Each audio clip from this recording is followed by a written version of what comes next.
Okay, bismillahirrahmanirrahim. Assalamualaikum warahmatullahi wabarakatuh. Baiklah, hari ini kita akan belajar tajuk syirik merosakkan akidah. Ini adalah tajuk dalam bidang akidah. Okey, jom sama-sama kita tengok.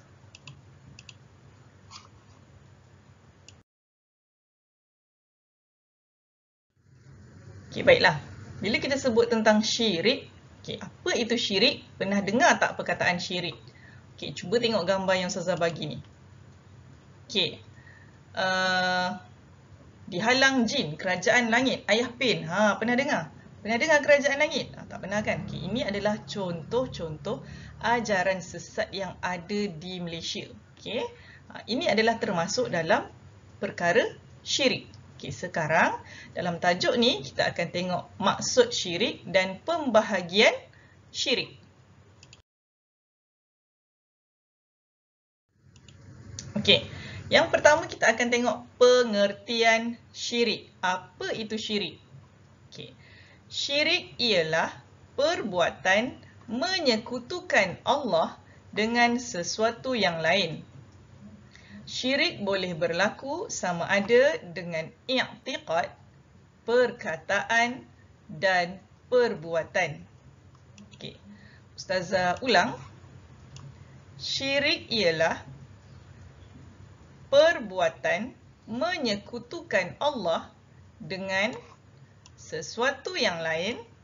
Syirik boleh berlaku sama ada dengan i'tiqad, perkataan dan perbuatan. Okey. Kita kena tahu syirik tu ialah kita samakan Allah dengan sesuatu yang lain, ataupun kita kata ada kuasa yang boleh mengatasi kekuasaan Allah. Itu syirik. Okey. Dan syirik boleh berlaku tiga perkara dengan tiga cara. Satu, i'tiqad. I'tiqad ni maksud kepercayaan kita. Kepercayaan kita, kita kata dalam hati kita, kita mengaku, mesti ada Tuhan lain yang lagi kuat daripada Allah. Itu i'tiqad. Okey, boleh jatuh syirik. So jangan. Okey.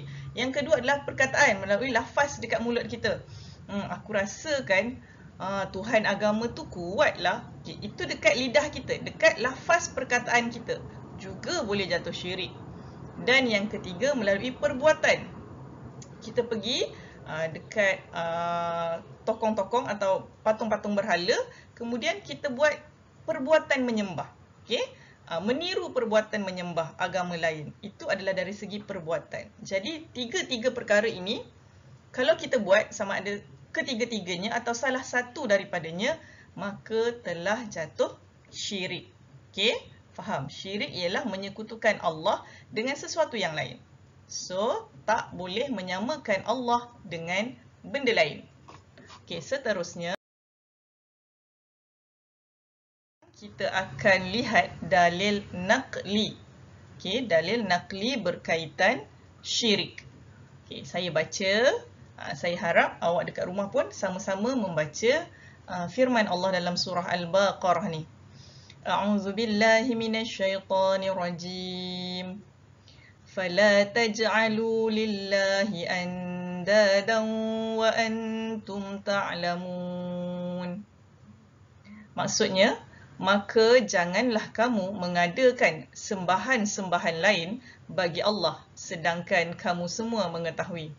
Okay, Allah pesan pada kita, Allah berfirman pada kita, tidak boleh ada sembahan lain, tidak boleh ada apa-apa pun selain daripada Allah yang boleh kita sembah. Hanya Allah yang satu. Qul huwallahu ahad. Allah tu satu sahaja. Katakanlah bahawa Allah itu esa, satu. Maka tidak ada pun makhluk lain ataupun apa jua yang sama tarafnya dengan Allah Subhanahu Wa Taala. Okey, yang paling berkuasa cuma satu, Allah. Faham? Okey, seterusnya kita lihat pula hukum syirik. Okey? Hukum syirik. Apa hukum kalau kita syirik kepada Allah? Hukumnya haram. Okey, hukum haram. Okey, dan akan mendapat dosa yang paling besar. Kalau haram ni memang langsung tak boleh buat. Jangan dekati pun tak boleh. Okey, haram.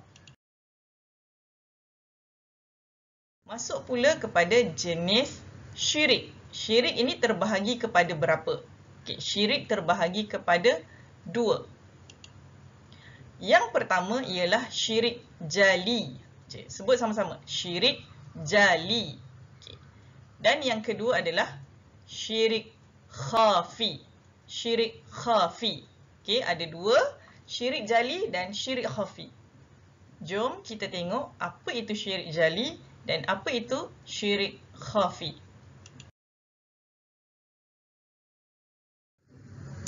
Okey, baiklah. Syirik jali. Okay. Yang pertama mengenai syirik jali ialah mempercayai atau mengaku wujudnya Tuhan lain selain Allah atau menyembah selain Allah. Okey, kalau kita percaya ada Tuhan lain selain daripada Allah, ataupun kita kata Allah ada, tapi ada juga yang sama macam Allah. Ada dua pula Tuhan yang kita sembah. Itu termasuk dalam syirik jali. Okey. Yang kedua ialah syirik jali ini dikenali sebagai syirik besar. Okey, syirik besar. Yang ketiga ialah contoh. Okey, antara contoh perbuatan yang menunjukkan syirik jali ialah menyembah berhala, menyembah matahari atau lain-lain, ataupun meminta doa dan pertolongan daripada kubur atau orang yang mati atau selain Allah.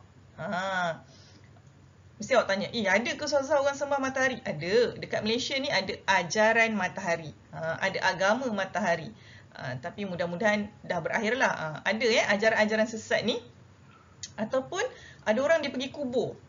Dia minta doa. Dia kata kubur ni kubur orang yang soleh. Jadi dia minta doa dengan kubur. Sedangkan orang yang dalam kubur tu, dia telah mati. Dia dah tak ada apa-apa hubungan dengan dunia. Kita pergi minta pula doa dengan orang yang dah mati. Tak boleh dan boleh jatuh syirik jali. Syirik besar, haram. Okay? So, apa-apa perbuatan ke arah itu mesti dijauhi. Okay, baiklah.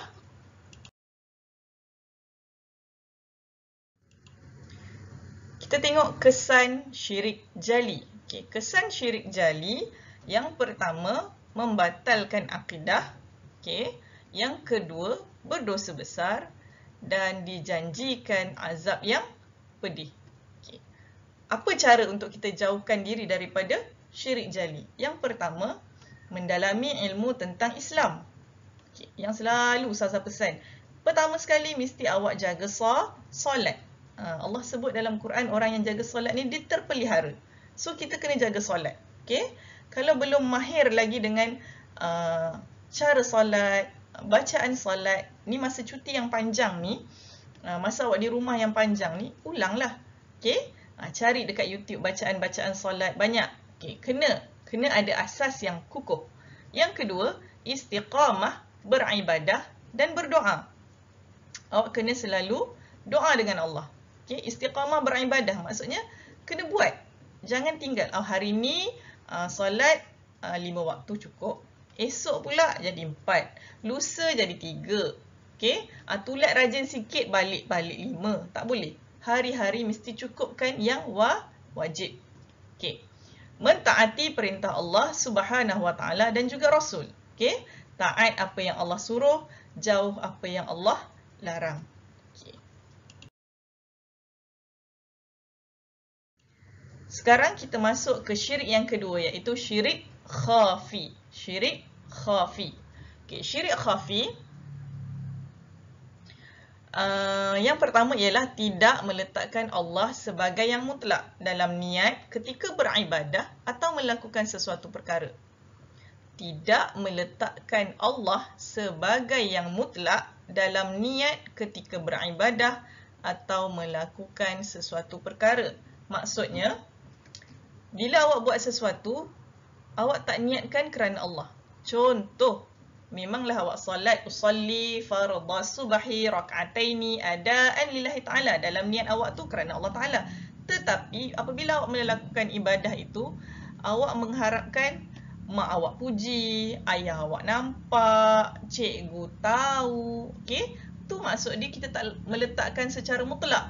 Aku solat ni memang kerana Allah. Tak. Awak ada sebab-sebab lain.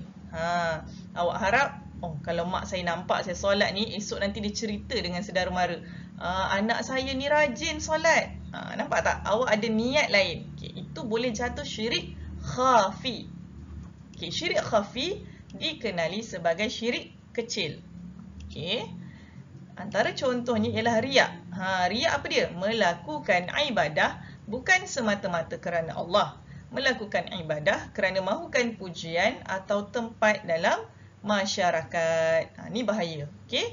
Dan inilah sebenarnya yang paling senang terjadi dekat diri kita. Ustazah pesan pada awak dan juga pada diri Ustazah.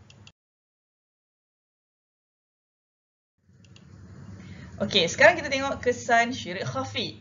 Menghapuskan pahala amalan, dah buat pahala banyak-banyak, bila kita suka menunjuk-nunjuk, maka sikit-sikit markah pahala kita tu dipotong. Okey, mendapat dosa dan kemurkaan Allah, hidup tidak tenang. Sebab apa hidup tak tenang? Sebab kita asyik nak mencari pujian manusia. Kita mengharapkan orang nampak. Jadi kita buat tu kita mesti, nampak tak? Orang nampak tak saya tolong cikgu ni?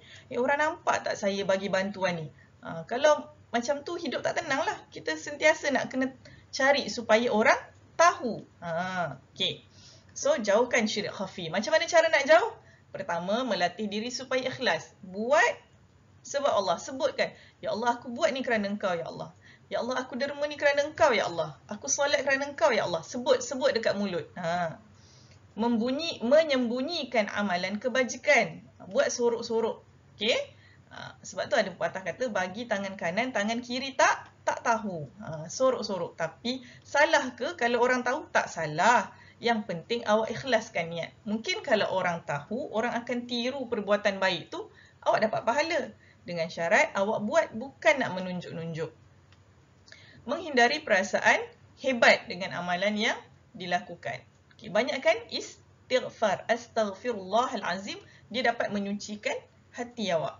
Okey, lebih ikhlas. Banyakkan istighfar. Okey. Daripada Ustazah untuk tajuk syirik. Jadi Ustazah minta supaya kamu semua dekat rumah jaga diri baik-baik.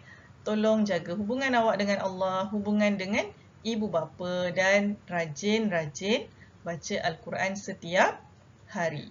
Terima kasih. Assalamualaikum warahmatullahi wabarakatuh.